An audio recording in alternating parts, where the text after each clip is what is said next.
So we always like to start by asking, where are you in the world, and did you get a chance to surf today? I am in Pavones, Costa Rica, and I didn't surf today. The waves have been kind of small, but it looks like there's going to be something next week, right? Yeah, is it kind of crazy? Because it seems like it has been pumping like for the last 4 or 5, for 4 or 5 months, or like forever, and now it's finally small. Especially on the weekends, like almost every weekend has been good, and feels like it's like the first weekend that there aren't waves. Yeah, and how does that feel? Are you eager for a break, or kind of like, I thought that it was going to go forever? I mean, who doesn't want waves, right? We always want to have some sort of waves. Sometimes it's nice for a little break, but I always like to have some waves. Right on. Yeah, I am in Pavones too. And actually, these couple weeks, I had been really excited to surf because my kids are with their dad and I'm not working running retreats. So I was like really excited to have this time to just like get my surf on. So Yeah. it's a little bit unfortunate timing, but so it goes. Totally. I definitely understand trying to have your time to surf when you're a mom. So Exactly. And how old are at your the kids now? well, 4.5 and 1.5. Awesome. So is Yeah. your 4.5-year-old going to school yet? He goes to school just like pre-K at the local school here. It's really interesting. They start like at 4 years old, and they don't learn to read and write at first until first grade. They learn just like social skills and things about like learning to go to the bathroom by yourself, learning about your family, learning how to say hi to people and how to share. So, I mean, it's good. A lot different than what I would have expected after each meal. And they only go to school for 3.5 hours and they eat 2 meals and they have to brush their teeth 2 times. My kids both went to the local school for pre-K. My daughter went like almost the whole year. My son only went a little bit because COVID disrupted everything. But yeah, I was kind of blown away by that. And I also thought it was interesting because like my daughter knew how to write her name, and like I had like taught her that, and they would send artwork home that would have the teacher had written her name. And I remember going to the teacher and saying, "Hey, she knows how to write her name. Like, let her write her name." And the teacher's like, no, we don't teach that. I'm like, I know you don't teach it, but like she knows, so like let her do it. And they're like, no, she's not going to write her own name. Have you had that experience? No, no. It's funny. Yeah, Yeah, we'll see. just different educational culture than what we're used to, which I'm not necessarily sure is a bad thing. Like it's crazy when I did move back to the US and put my kids in American school, like how early they are teaching them to read now, which is different than what I remember. Yeah, there's like, I feel like there's positives and negatives, but it is funny, like the effect that it has on everyone.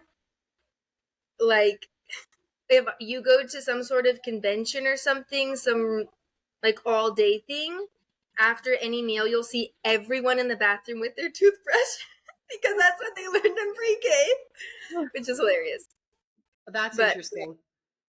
I yeah, mean, could be worse things to be teaching, good dental hygiene. totally. Yeah, but we'll probably do public school and then we'll do like English at home. So Yeah. So I don't know a ton about you and your background. Where did you grow up and how did you get into surfing? I grew up in Santa Cruz, California. I don't know if you've ever been there. Um, really fun waves, especially longboard waves. I mostly longboarded growing up. My dad grew up in Santa Cruz as well, and he was kind of like first generation surfer. And then I'm actually the oldest of 5 girls, so I kind of just grew up like longboarding with my sisters and my dad. I can't believe that you're the oldest of 5 girls, because so am I. Yeah, everyone, I'm sure you got this all the time, was like, "Oh, your poor dad." Exactly, And then exactly. my dad would be like, "No, I like it." My dad Classic. would say that his favorite movie was She's the Man. Okay, classic. So kind of explains a little bit about our house. No, but my dad didn't have any boys, but we definitely tried to like be the sons that he needed, and that was one of the reasons why we got into surfing as well. Mountain biking, um, chopping wood, all of that kind of stuff that my dad needed from his 5 girls. Yeah, definitely had lots of fun afternoons just surfing with my dad. We had a rule in our house that if you kept straight A's, then you could get out of school at any time if the waves were good. So several times in high school when the waves were good, my dad would come and write a note and say, my daughter has an appointment, and then take me surfing. So That's so cool. yeah. Epic. Okay, so then after you graduated high school, what came next? I graduated high school, and then actually, so I grew up in a very religious family, a Mormon family, and I went to Mexico to do a Mormon mission, and that's where I learned Spanish. And then when I came back from that, I was just studying at a community college in California. And when I finished that, I was kind of like looking for the next step. I actually grew up playing water polo, and I was talking to the San Jose State, their Division 1 coaches, and they were like ready to sign. I'm left-handed, so it was like everything was in line so that I could go play Division 1 water polo, which was like my biggest dream ever since I was little. And for some reason, I decided that that wasn't the route I was going to take. And I had something in my heart that was like, Costa Rica, Costa Rica. And now I attribute that to God. I don't know how much of a believer you are. I'm a big believer. And I decided to like end everything and come just on a trip to Costa Rica with my sister. And let's slow down. So had you been to Costa Rica before? Because if that had been your dream, like you always wanted to play Division 1 water polo, and here is this opportunity, like where did the idea even of, I mean, I hear you attribute it to God, but like was there anything else? Like after going to Mexico for a Mormon mission, you're not allowed to choose where you go. And they like sent me to the border of Mexico, which is so like scary. Actually, I don't know. Like I went back once and it's like really gnarly there. So after being there, I was like fluent in Spanish. I had been there. I was like, I can go anywhere. I was like 22 and just felt invincible, I guess. And I wanted to explore and keep traveling and use more Spanish. So I think that was like a big factor of that. Like, okay, I'm graduating from community college and I want to keep studying, but I have this time. So I ended up leaving water polo and deciding to travel, and that's how I first came to Costa Rica. Okay, so you and your sister come down to Costa Rica and Woofing. Yeah. Do you know what woofing is?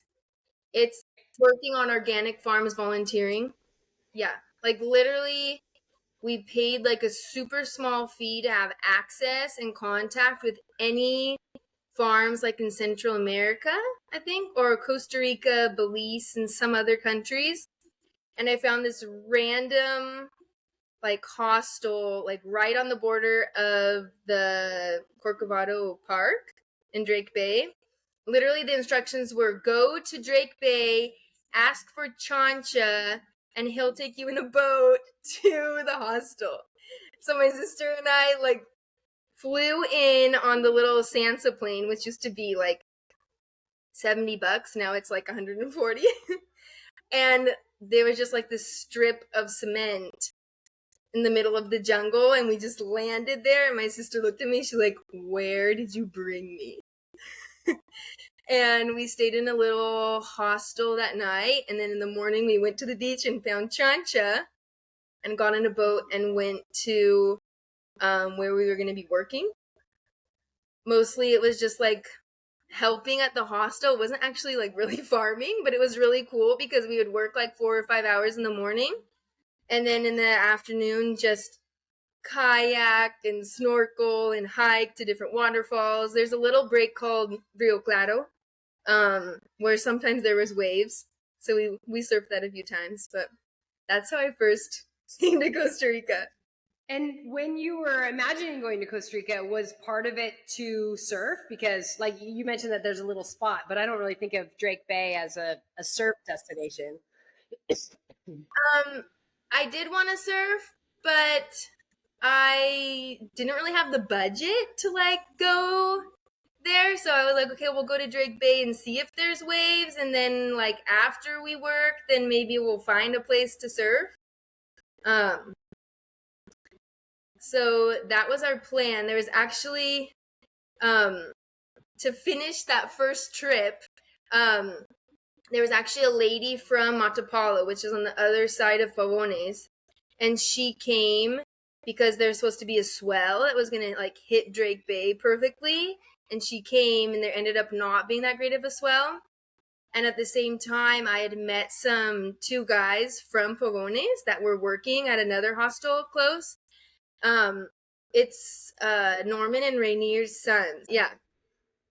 They were working there at the time, and they like heard that me and my sister like to surf, and they're like, you should go to Pavones. And I was like, yeah, I really want to, but it's like the opposite direction of the airport, so probably not gonna happen. And I just kind of like left it like that. Then when this lady came from Matapalo and she was like, okay, I'm leaving, and she had a car, I was like, do you think you can give me a ride out of this place? Because my sister was like tired of working. She didn't speak Spanish. She wanted to just enjoy the end of our trip. So she said yes. So at like 7 p.m. at night, I went to the owner and I was like, I'm leaving. I'm leaving tomorrow.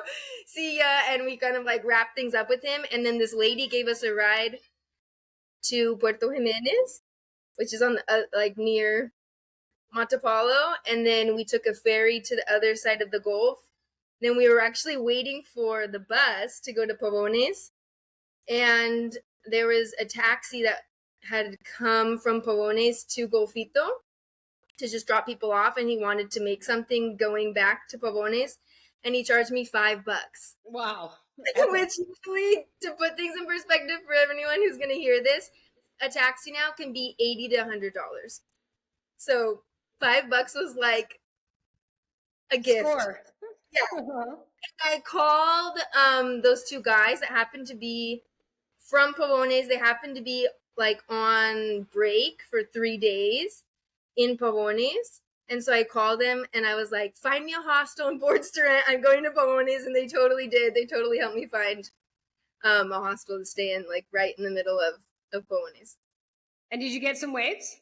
Yeah, we scored. So we were there for 2 weeks until we had to go to the airport and go back. Scored waves, super fun.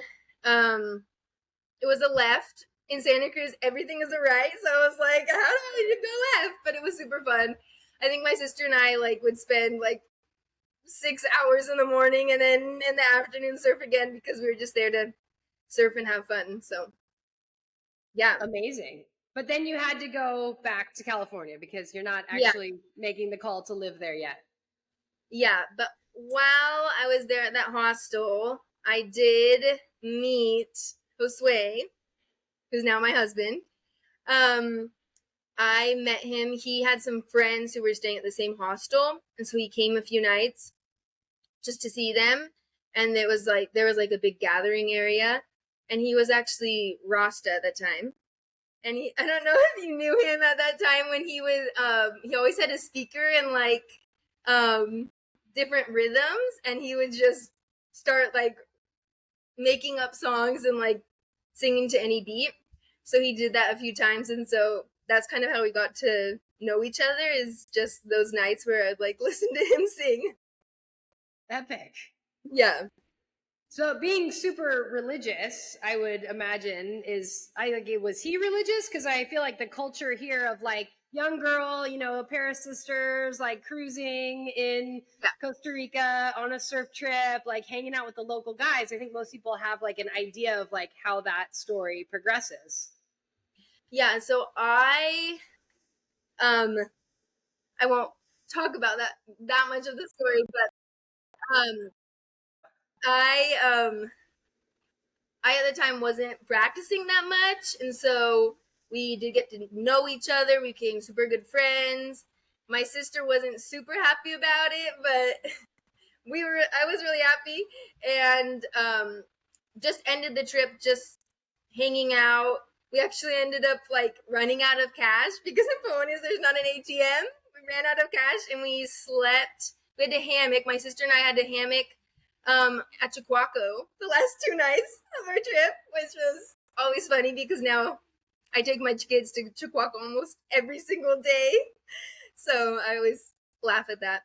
But yeah, that's how I ended up meeting Josue, just at the hostel, became super good friends. And then when I ended up going back, actually had to go back because I had a job on the North Shore of Oahu, teaching surf lessons and stand-up paddleboard lessons. So I thought like we were just friends and we would stay in contact, but then probably like stop talking a few weeks later, which is normal. And we ended up we kept talking. We actually would like have phone calls for like 2 or 3 hours a day. And then long story short, I ended up coming back like 3 or 4 times to just visit him. And then I was just like working basically in the US to try to have enough money to come visit him. And he was like, well, why don't you just move here? And so I did. I moved to Pavones in 2018. No, at the beginning of 2019. And how did your family feel about this idea of their oldest daughter now just like living in Costa Rica? Yeah, it was not their idea of, wasn't their plan for me, is a good way to say that. The whole time, like when we were just dating, they were just waiting for the moment that I was gonna like move back and everything was gonna end and go back to normal. But the story continues. So now things are different. But now after like a year after that, Josue and I got married, and now we have 2 kids, and so now my parents like coming. They see us prospering. They have grandkids, so that makes them happy. So awesome. Yeah. And I know that a lot of people have that dream of I'm gonna, move to Central America and either find a partner or just like do my own thing. But it seems like for a lot of people, like the reality of living here is a lot different than like just being on a surf trip. And also it's not easy to work here. Like people are like, oh yeah, I'm a yoga teacher, or I'm just gonna do whatever. But like how did you find that transition to living in remote Costa Rica and also finding a way to support yourself?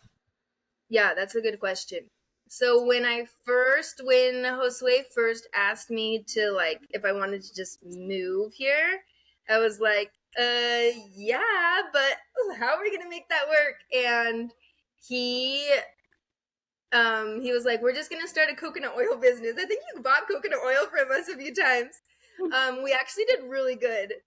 We did really well selling coconut oil and coconut milk for a few years. So tell me, you were making you were harvesting coconuts and making the oil and milk and then bottling and selling?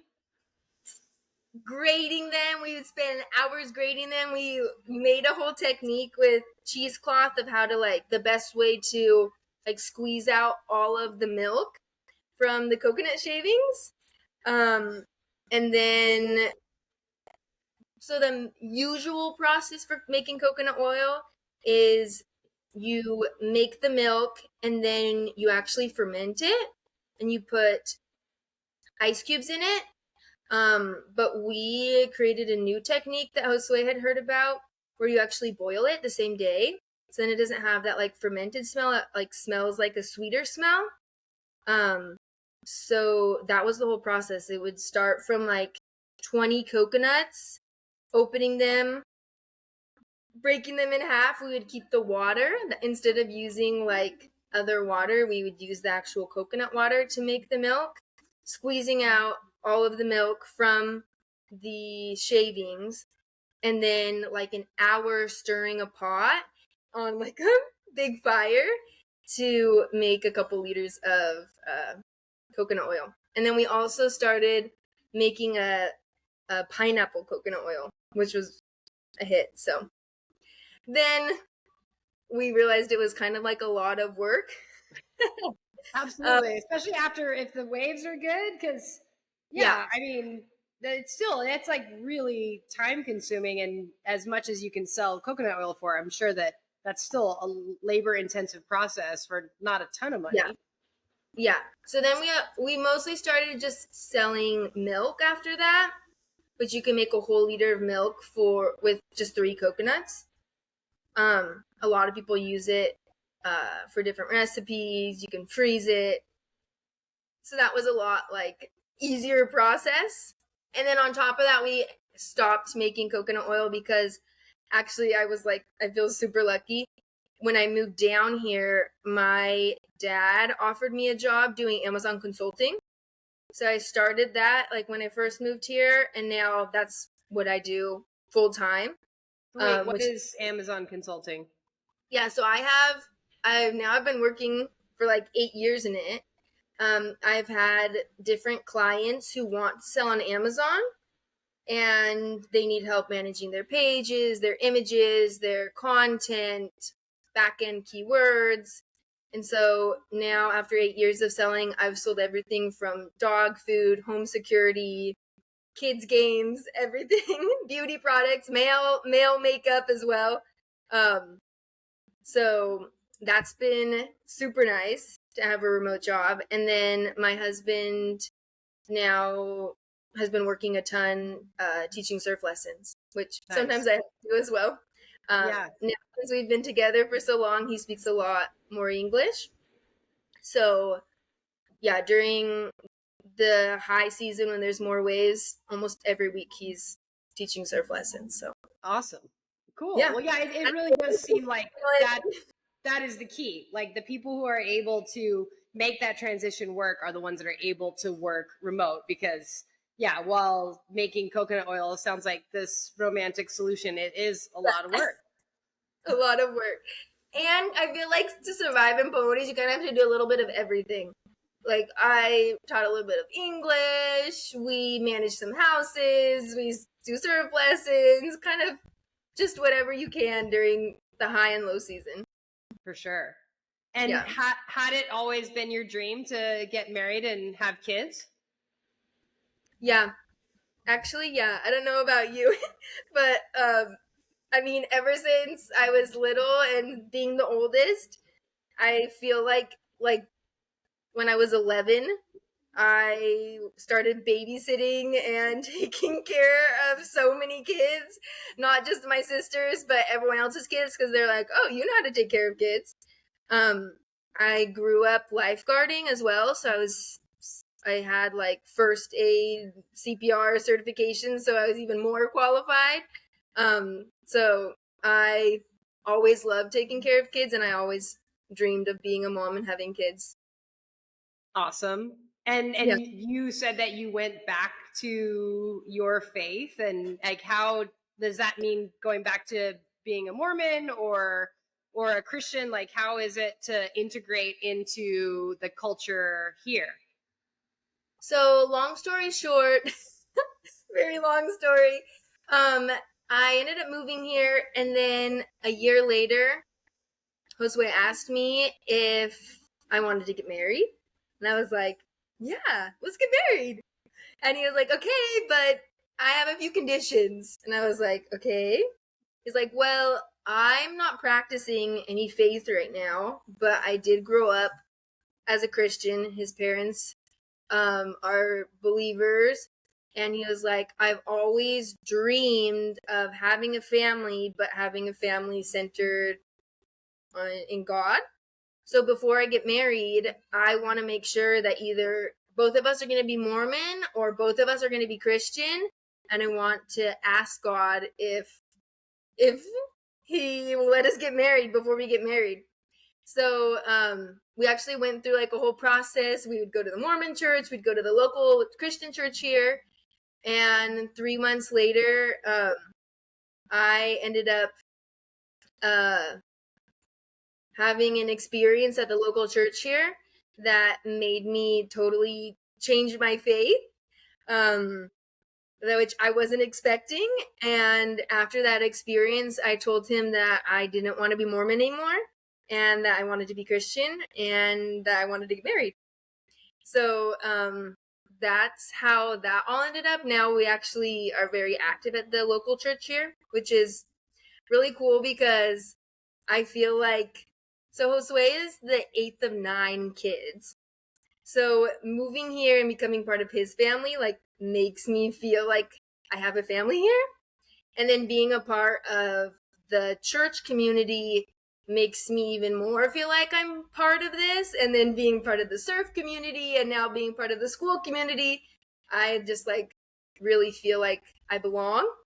So that's been kind of like a really cool experience. And I feel like that was like really, now looking back, I'm like, wow, that was really amazing that before we made that big decision of like wanting to get married, I was 23 and he was 26. That he was like, okay, wait, before we make any promises, let's make sure that we're going to be able to like align on this and be able to support each other, so that we can have a successful marriage.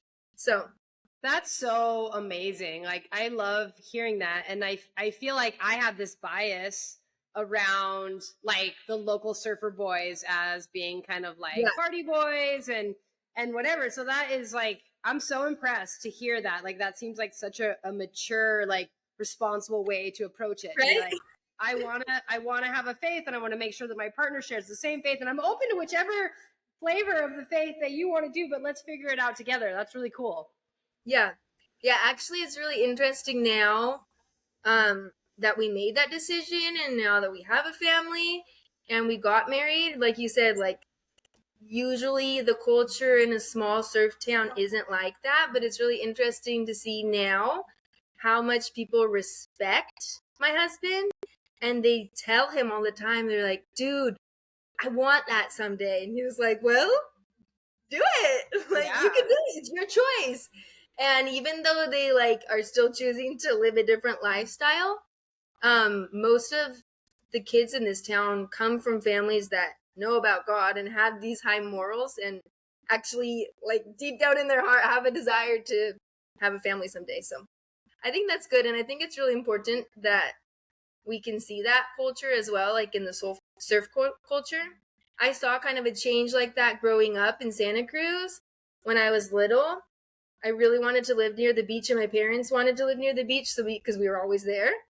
And at the time when I was younger, like the beachfront was just like tons of drugs, and it was pretty ugly.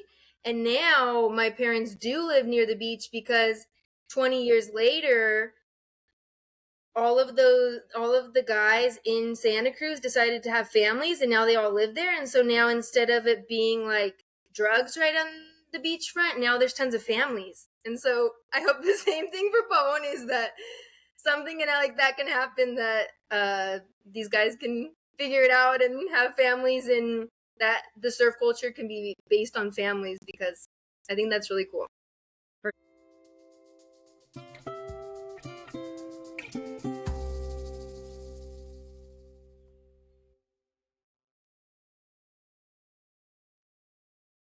All right, amigas, you know we love supporting small woman-owned businesses that make high-quality surf gear.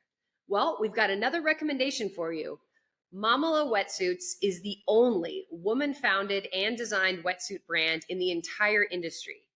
I first found out about Mamala when the founder joined us on a retreat. I was immediately in love with the mermaid shark logo and super impressed with the quality of the materials and cut of the suits.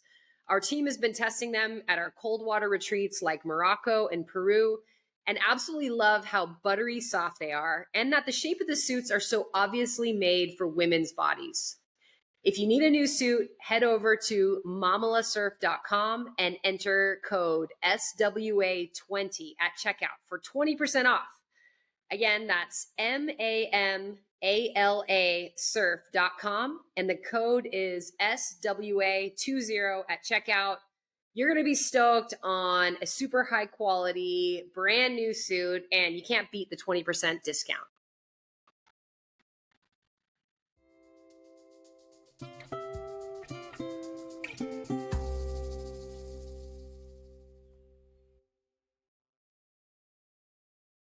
Right.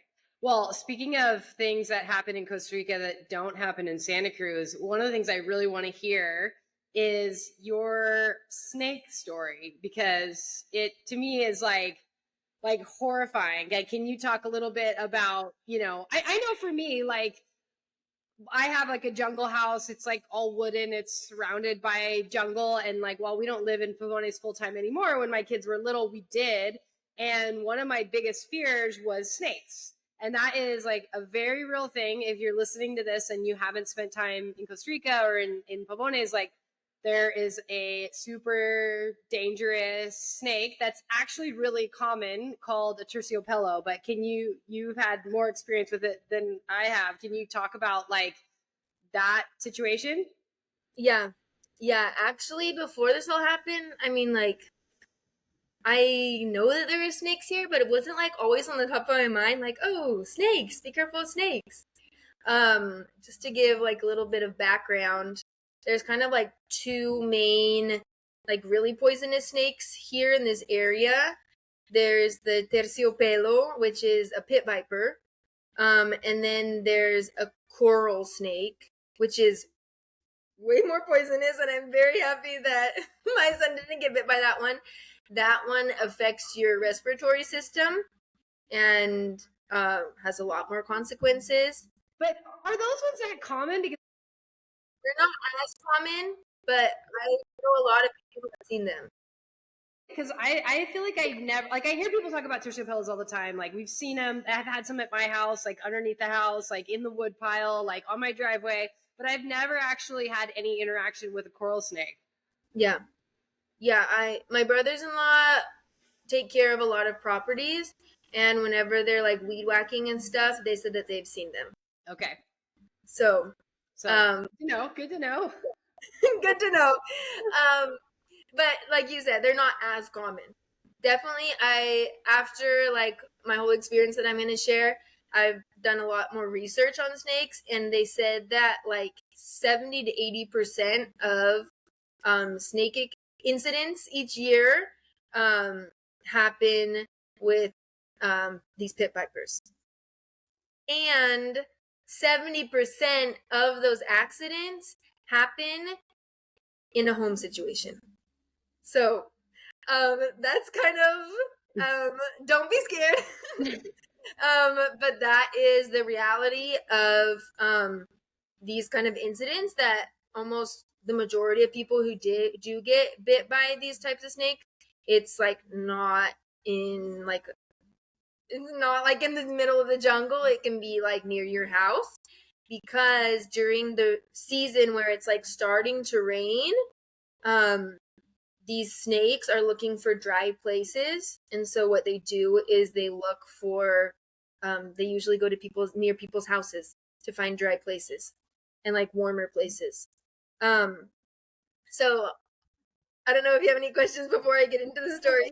Like, I'm in for it. I'm all in for it. So I'll just give the backstory. So Surf with Amigas has been really putting a lot more effort on hiring from the local community. Like, when we started, it's like all women, and we'd bring in foreigners. And, we realized, after being like told by the local community, but also like makes sense to us, that we should be, we got a little harassed, but like, and we do feel really good about how many jobs we do provide, and like the kitchen, and the like our transport, our taxi drivers and fishermen, and like boat drivers and horseback ride guides, and like the chocolate guy. Like, we feel like we felt like we provided a ton of jobs, but there was still a lot of pressure that we weren't hiring the surf instructors. And so, we started as a women's only business, and we really believed in the difference in service when you're hiring like a female surf instructor is so different than when you're hiring a male. There just aren't that many female surf instructors. But anyways, we were like, okay, for for the sake of the community and making everybody stoked and taking it to that next level, like we're going to actually bring in more male surf instructors. And like I have respected Josue's surfing. Like since I first started coming to Pavones, he stood out to me. Like when he did have like the Rasta vibes. One thing that's just side note is that he is one of the few people I've ever seen in surfing that is ambidextrous. Like Yes. he can surf equally well, goofy or regular, which is like amazing. So his surfing had stood out to me, and he was always like super friendly in the water. Like a lot of the guys can get kind of serious and like even kind of grumpy, but like he was one that like I super respected his surfing ability, but also his presence in the water. And so yeah, at one point Jackie was like, "Hey, Josue's gonna work this week," and I was like, "Oh, rad!" Like I don't know him that well personally, just like say hi to him in the water and like chit chat a little bit. So I was really looking forward to the opportunity to work with him. And then I heard that last minute he wasn't able to because his kid had to go to San Jose to get a surgery based on a snake bite. And I was like, "Oh my goodness."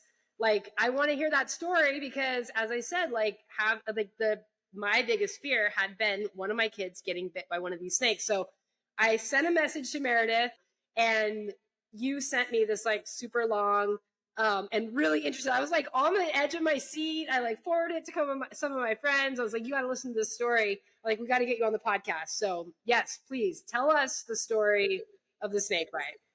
Yeah, just it was like I said, like I wasn't thinking that much about snakes before this all happened.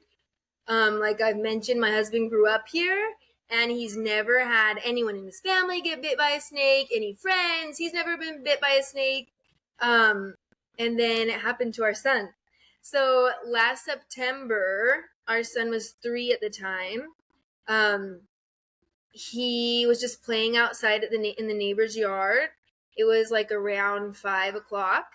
And I told him to come in and he didn't. He was playing hide and go seek with his cousins. And then all of a sudden he came in crying and said that a dog had bit his finger.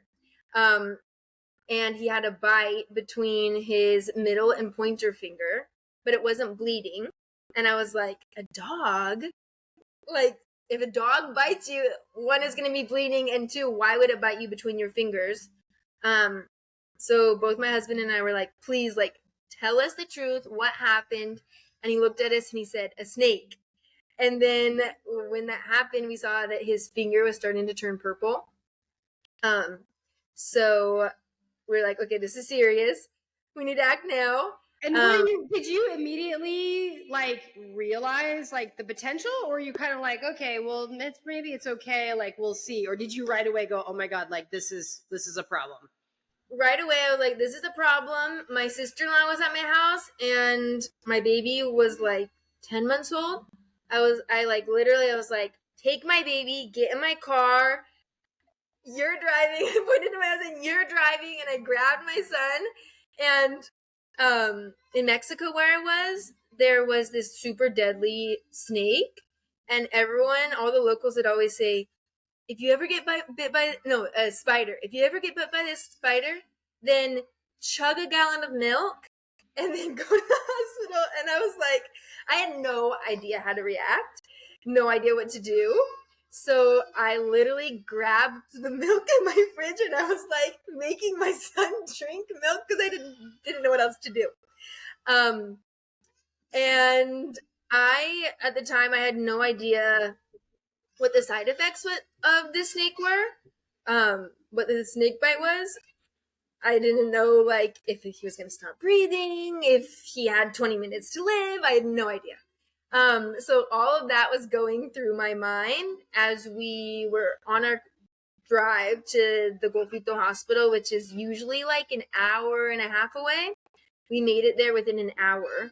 My husband was just like eating all of the potholes, going as fast as we could. Thankfully, we have a car, so that was a huge lifesaver.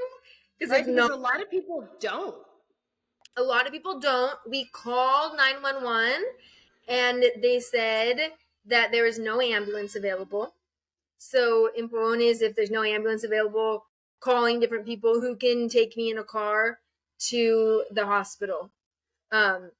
So no ambulance available. It was kind of better because when my son was hearing me talk about ambulance in a hospital, he started freaking out. And besides that, like when he wasn't hearing it, he was just in my arms and he was super calm, which was really amazing because since he was 3, he wasn't putting like, he wasn't thinking, oh, I got bit by a snake, I can die. So most people who have a snake bite, they like have a panic attack and then their heart is beating faster and then the poison can run through your body faster. He was actually like wanting to fall asleep. So halfway to the hospital, he looked at me and he was like, Mom, I can't breathe. I was like in my head, I was like, oh my gosh, like, is my son gonna die right here in my arms? But I just kept, like I said, I strongly believe in God. I was just praying, and the whole way to the hospital, just hoping and believing that everything was gonna be okay. I think I told you on the message that I sent you, just like, there was just like something that I can't even explain. It just felt like God like holding my heart and saying like, okay, it's okay. Even though I had like so many thoughts in my mind, like, is my son gonna die? I just felt God like holding my heart in place, which helped me as a mom, because I feel like if that hadn't been the fact, I probably would have had to been hospitalized as well. So we finally got to the Golfito hospital an hour later. I think we got like, when the snake bit my son, I think we got in the car within 10 minutes. So it was like an hour and 10 minutes after getting bit. We had called the hospital since there was no ambulance. We had called the hospital and let them know that we were on our way so they could be ready for us. And isn't there like I have this, getting bit by a snake is something I've considered, and I thought that there was like anti-venom in Conte in the clinic, which is only like 20 minutes away. Like, had there been a thought to stop there, or you were just like, no, we're going to Golfito? The clinic was closed at that time. Oh, okay, got it. Yeah, it was like I think it was like a Friday afternoon, and it was like 5 or 6 at the time. So it was like, I don't know what time they closed, but that was not a thought to stop at Conte, because I've not had great experiences at that clinic. Yeah, the fair. doctors were like not very helpful. Okay, got it. Interestingly, like literally the day before in the mama group chat in Pavones, Tiffany, a local mom as well, had been like, hey, I have this like anti-venom stuff. It's really good to have it at your house. And I was like, read the message and I just like thought nothing of it. And then the next day this happened, which is crazy. So I didn't have anything at my house. So we got to the hospital in Golfito.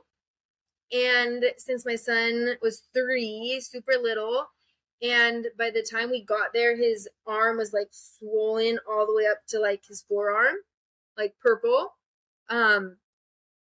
super big and like balloon. When they tried to put an IV in him to try to start any sort of treatment, all of his veins were collapsing. That's one of the side effects of having poison in your veins, is that they just collapse. And then since he was so little, they were just collapsing. So they literally took like 30 minutes to get an IV in him. They were like poking him all over. They called like all of the doctors in the hospital to try to like, who had like a little bit more experience to try to help. And finally, they found one in his like foot and then another one in his, I think like in his wrist or something. That was like the worst part of this whole experience, because my son needed to start his treatment and he was in a lot of pain from the snake bite. And then the doctor was like poking him all around and he was just crying and he was like, Mom, get me out of here, take me home. So finally they started the treatment, and then at that point, my husband was outside with our baby, and I had been in the emergency room for like an hour, I think, with my son, Keone. So he had the treatment, and so I swapped places with my husband because only one of us could be in the emergency room, especially the other one had to be with the baby, and we were going to bring a baby into the emergency room. So I swapped with my husband. I was out in the waiting room with my husband, and there was a guy in the emergency room who had also been bit by a snake, and he had been bit by the snake in the morning, and it was like 7, and they were like letting him go. So in my mind, I was like, okay, like we're gonna be here all night. Tomorrow we'll come back, and we'll probably like go home tomorrow. That must have been encouraging. Yeah. Be like, okay, here's an example of someone that got bit by a snake, and they're like, okay, it's gonna be okay. Yeah. He like explained that he had like a full like panic attack and like was like passing out getting to the hospital, which is the difference of a adult getting bit rather than a child. So we switched places. I was with my baby, and my husband was like, okay, like you drive home. And thankfully my sister-in-law was with me because that was like super helpful, not to just be by myself, and it was like getting really late. You drive home with the baby. You're not gonna like sleep here in the waiting room with the baby, and then we'll regroup tomorrow morning. So I was on my way back to Pavones, and like the whole time, like my heart was just beating. I felt like so like, I don't even know what the word is. Like as a mom, you want to be able to like do something and help your son, and I couldn't do anything, and I was far away from him. And like at every moment I like wanted to know, is he okay? Is he still alive? Like what's happening? I remember when I first got into the emergency room, I was like, how long does he have? That was my first question. And then like, until what? And I was like, to live. And so then I realized that the pit viper effect is that it just starts to like kill your flesh. It doesn't have like any effect like respiratory on your respiratory system. So that was a good thing to find out. When I was on my way back home, my husband called me and told me that they were going to life flight my son to the children's hospital in San Jose, because he had swelled up all the way to his chest, and on the inside of his elbow, his skin was starting to like burst and open up because his arm was so swollen, and they were probably going to have to do incisions in his arm to release all of the liquid that had built up, all of the swelling, so that his whole arm didn't burst. And I mean, now you're in Pavones, and like, what was it like to get? I was like almost going over the ferry. What was it like to get that message? Oh, I felt my heart in my stomach. Like, yeah. I obviously didn't sleep at all. When I got home, of course, the power was out. As always in Pavones, the power was out, and I remember just like laying my baby in the bed, and I couldn't even sleep that whole night. I was just like, just praying that everything was going to work out. My son got life flighted to the children's hospital. They got there at like 2 a.m. At that point, they had given him like 10 things of anti-venom in the Golfito hospital.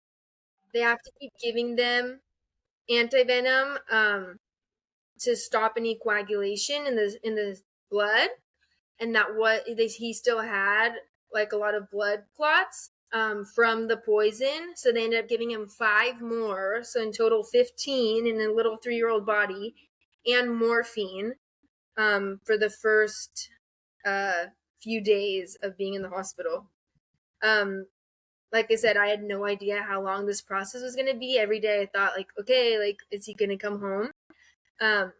So after a whole week of being in the children's hospital, I was here in Pavones, felt like terrible as a mom.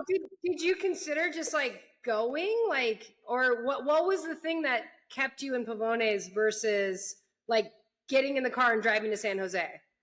Because I felt like I didn't know San Jose. I didn't know where I was going to stay. I didn't know, like, okay, I have this baby. I have my other baby. how am I going to be able to help my son and have my baby? So my husband was like, okay, I'm going to be with Keone and you be with Kian, our baby, because we can't be here at the same time. Yeah. But after a week of that, and we were like, okay, this isn't getting better. The situation isn't changing. One of my friends called me. She was like, I'll drive with you to San Jose, get you there. And I ended up finding like a perfect hotel room that had like a kitchen as well. Cause I was like, okay, I have no idea how long we're going to be here. And I'm not going to be eating out for I don't know how long. So we ended up being there in total for 3 weeks at the Children's Hospital. My husband and I would take like different shifts, like 6-hour shifts to be with our son, and then someone had to always sleep the night. So that was just like in a like super hard little chair. Just sleep all night there. Thankfully my baby Kian, he was like super fine with just sleeping over with dad, which was amazing. So we just spent 3 weeks in the San Jose area in the hospital. I was really amazed actually with the care that they had at the Children's Hospital. Since these snakes are super common, they actually have their own labs here in Costa Rica to produce antivenom. So they have a lot of that treatment available. They also have a hyperbaric chamber. I don't know if you've heard about those. I think about them in a different context, but not for snakebite. For divers. Yeah, right. Yeah. It's like pressure, right? Yeah. They actually do that at the Children's Hospital, and it helps them recover like a lot faster. Interesting. So we did 11 hyperbaric chamber sessions to oxygenate, to bring oxygen to the body and help the body recover faster. He spent 2 weeks with his hand elevated so that all of the fluid could run out by that time, because they couldn't do like any treatment for his hand. And I think about a wiggly 3-year-old. Like, how does a 3-year-old elevate his hand for multiple weeks? Was in a sling connected to the roof. So how does a 3-year-old sit in a bed with it? I mean, does he just like feel like I'm sick and I know I have to do this, or did they have to give him something to like chill him out? The first week that I wasn't there, he was on such high like meds and like morphine, which is crazy to me. That and so many like machines like sucking out all of the extra fluid and everything. He didn't walk for a whole week. So then when I got there, he was like crying and he was like, my legs hurt. And I was like, yeah, you haven't walked for a week and you're used to surfing and riding your bike all day long. And so I made the nurses like unconnect him for a few minutes and let him walk around because he needed to do that. So that started happening on week 2. He could walk like around in the halls. We don't usually do that much screen time at our house, but that changed while we were in the hospital for 3 weeks. And then a lot of drawing and it's actually really cool. There's a lot of organizations that go to the Children's Hospital and they do visits there and they bring toys. He had so many toys there. Legos and all sorts of things that people had just like donated to the hospital. So it was definitely a very long 3 weeks for him. He like is used to running around barefoot in his boxers all day. His like feet are super calloused. And the second week of being in the hospital, since he hadn't walked around, his feet like were like shedding. It looked like a part of the snake effect. Oh my gosh. So in the end, after 2 weeks, the swelling went down and all of the flesh on his middle finger had died. I didn't ever see it. My husband did, and he said it looked like his hand was like rotting. Thankfully, the tendon was still intact completely. So they ended up doing a skin graft from his groin area and putting it on his middle finger, which happened the 3rd week. But during that whole time, he had to be like constantly going in and like getting put under so that they could like clean it all and make sure, like, try to save his hand. I'll tell you a super funny story. When they did the skin graft, the next day I was giving Keone a bath, and they had like done like stitches like in his groin area, and they were like these like looked like black hairs, and he he looked down and he was like, "Oh man, it's happening. I'm becoming a man." Oh my god. His groin area is hilarious. What a funny thing for a 3-year-old to like even have that thought. And I was like, what? I think I like laughed out loud for like 20 minutes. I mean, you seem to be telling this story like with giggles all throughout. Like, is like intentionally, is that just like a thing that's always been for you? Like humor as a way to like make light of a really serious situation? I feel like yes, and also like at the end of the day after everything that happened, it was like a really scary experience, but I feel like I learned so much from it, in a spiritual way, in my husband and I working through things, learning things. I feel like we were able to grow a lot as a family and just learn so many new things. And so now I can look at it like in a positive light instead of a negative light. You know what I mean? Yeah, because, I mean, that's such a serious trauma to go through, like as a family, as a mom, like being so far from help, not knowing, you know, what might happen, having so much out of your hands. I can't even imagine. Yes. Yeah. And so 3 weeks later, finally get the skin graft. Then we got transferred to a closer hospital, to Pavones. We were there for 4 more days. Thankfully, it was like a lot smaller hospital. There was a playroom that he could play in. There was actually reclining chairs so we could actually sleep through the night. And then we actually were with a really great doctor who's still helping us. And then we were able to go home and just come and do checkups. And then his skin graft ended up growing back like crooked and like his skin all bunched up. So that was the surgery that happened 2 weeks ago. The reason why my husband couldn't work with Surf with Amigas is because they went and they did like a zigzag cut so that he could extend his finger, and thankfully it's almost healed. And awesome. Then to end everything, what's left is occupational therapy so that he can learn how to bend his finger again after almost a whole year. Wow. And everyone's been so amazed.